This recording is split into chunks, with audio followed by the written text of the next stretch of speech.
Manomboka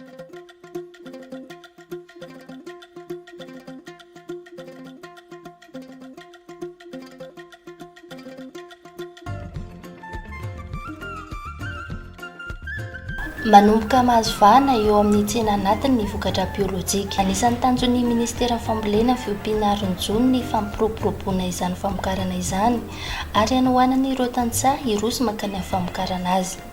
Ho fanampiana ireo tantsaha mpamokatra amin'ny fitadiavana lalam-barotra sy hanjifan'ireo avy eto an-toerana ny vokatra biolojika dia misy ny hetsika fampirantiana kaly malagasy mahasalama andiany voalohany izay tanterahana eny Antaninarenina ny 2020 hatramin'ny 2023 Jolay 2020 sy 2024. Ho an'ny ministera fambolena sy fiompiana aron-jony manokana izay manohana manokana ny mpamokatra amin'ny itony karazana hetsika itony dia arak'ilay hoe fampiroboroboana ny fandrarahana sy ny varotra ireo vokatry ny tantsaha dia izay no antony tena hoe anohanan'ny ministera n'ilay hetsika zany mba hampisehoana ny vokatry ny tantsaha, mba hampisehoana fa raha alohan'ny hanodina vokatra ihany koa tsika dia mila vokatry ny tantsaha ary mba hampionana amin'izy ireo amin'ny mpanjifa.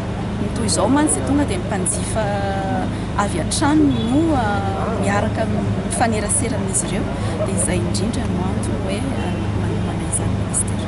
Fahitana azy manokana aloha dia tsika malagasy dia heno ihany hoe sarotiny amin'ny fanjifana ny vokatra malagasy. Tafiditra anatin'izay moa ilay hoe fieritreretana hoe ny zavatra vita ny vokatritsika dia mbola betsaka no azo lazaina fa biolojika, azo lazaina fa manaraka n'ilay agroekôlôjia, ilay fomba fambolena agroekôlôjika zany. Ao anatin'izay ihany koa ny fahasarom-piaron'ny mpanjifa sy ireo mpamokatra tsy dia mampiasa anisan'ny tsy dia mampiasa zezika chimika indrindra ny malagasy ankehitriny. Mpamokatra manodidina ny 7 alina no efa nahazo fanamarinana ara-biolojika eto Madagasikara. 20 ny orinasa misehatra amin'izany famokarana izany ary velarantany manodidina ny 5,000 hektara no mamokatra biolojika.